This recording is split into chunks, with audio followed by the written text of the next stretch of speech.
কোটা সংস্কার আন্দোলন ঘিরে সহিংসতার কারণে গত ১৭ জুলাই রাতে মোবাইল ইন্টারনেট এবং ১৮ জুলাই রাতে ব্রডব্যান্ড ইন্টারনেট বন্ধ করে দেয় সরকার। পরে ২৩ জুলাই রাতে ব্রডব্যান্ড ইন্টারনেট আর ২৮ জুলাই বিকেলে মোবাইল ইন্টারনেট সেবা চালু করা হয়েছে। এসব সেবা চালু হলেও গতি কম থাকায় বিপাকে পড়েছেন বগুড়ার ফ্রিল্যান্সাররা। এখানকার ২,০০০-এরও বেশি তরুণ তরুণী ডাটা এন্ট্রি এবং ওয়েব ডিজাইনের কাজ করেন। আবার ৫০টিরও বেশি আউটসোর্সিং প্রতিষ্ঠানে কাজ করেন ৩,০০০-এরও বেশি মানুষ।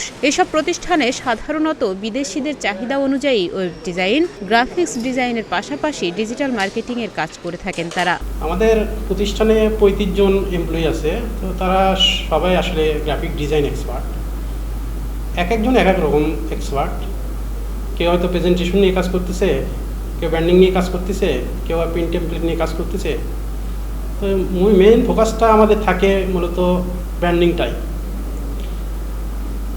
আমরা ওয়ার্ল্ডে ফুল ব্র্যান্ডিং সলিউশনটা প্রোভাইড করি।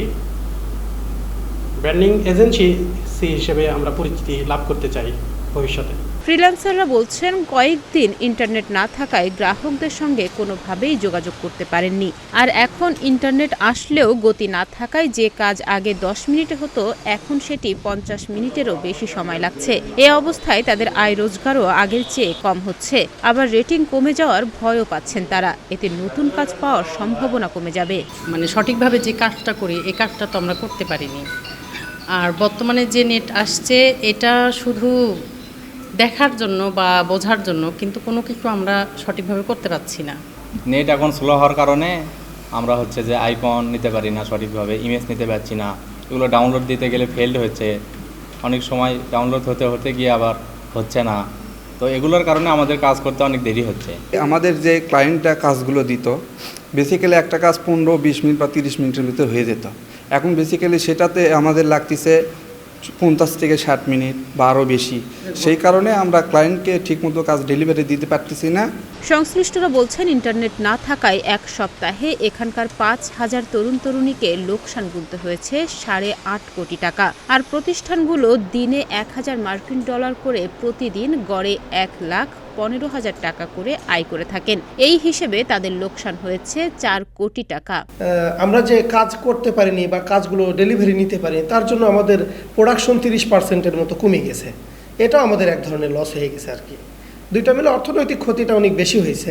ইন্টারনেট সংযোগ বন্ধ থাকার কারণে বড় ধরনের ক্ষতির মুখে পড়েছে আইটি সেক্টর, যা কয়েক বছরেও পুষিয়ে নেওয়া সম্ভব হবে না বলে মনে করছেন অনেকে। ক্লায়েন্ট একটা টেমপ্লেট পারচেস করার পরে তাদের যে প্রবলেম হয় সেটার সমাধানের জন্য তারা আমাদের সাথে কন্ট্যাক্ট করে, মেসেজ সেন্ড করে। মেসেজের আসলে রেসপন্সটা দেওয়া খুব জরুরি এবং এটা ২৪ ঘন্টার মধ্যে দেওয়াটা খুব জরুরি। তো যখন ক্লায়েন্ট মেসেজ সেন্ড করছে আমাদের কাছে, তাদেরকে আমরা রেসপন্স করতে পারিনি ২৪ ঘন্টার মধ্যে। রেসপন্স না করার কারণে তারা আমাদের টেমপ্লেটে রেটিং করে। তো রেটিং ১ থেকে ৫ স্টার পর্যন্ত হয়। তো দেখা যাচ্ছে ৫ স্টারের বদলে সেখানে ১ স্টার করেছে, আমরা শুধু মেসেজের রেসপন্স না করার কারণে। আমরা ৭ দিন একবার নেটের বাইরে ছিলাম, ক্লায়েন্টের সাথে কোনো কমিউনিকেশন হয়নি। আমরা তাকে জানাতেও পারিনি যে আমাদের দেশে নেট থাকবে না। তারা মনে করতেছে যে সে আমার থেকে টাকা নিয়ে ফ্রড করছে, আমার সাথে কন্ট্যাক্ট করতেছে না। যার কারণে আমাদের একটা ইনকামের সোর্স হিসাবে একটা ক্ষতি হয়েছে। নতুন করে যে আমরা ইনকাম সোর্স তৈরি করব, সেটাতেও আমাদের অনেকটা এখন কষ্টকর হয়ে যাবে, কারণ আমাদের নতুন করে আবার ভাবমূর্তি তৈরি করা অতটা সহজ আমাদের জন্য হবে না। বগুড়ায় আউটসোর্সিংয়ের কাজ শুরু হয় ২০১০ সালের দিকে। এ পেশায় প্রত্যক্ষ ও পরোক্ষভাবে নির্ভরশীল ৫,০০০-এরও বেশি মানুষ।